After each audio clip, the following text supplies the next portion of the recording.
GSM Phase 2 networks currently support 3 speech codec modes.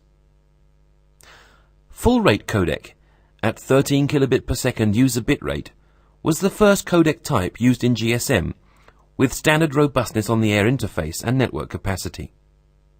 Enhanced full rate was first used in US GSM 1900 networks, with a far better speech quality and improved network capacity. Half rate never really came alive in GSM networks. Half rate codec is not as robust as full rate codec. Therefore, it has a smaller coverage area but more capacity than full rate codec.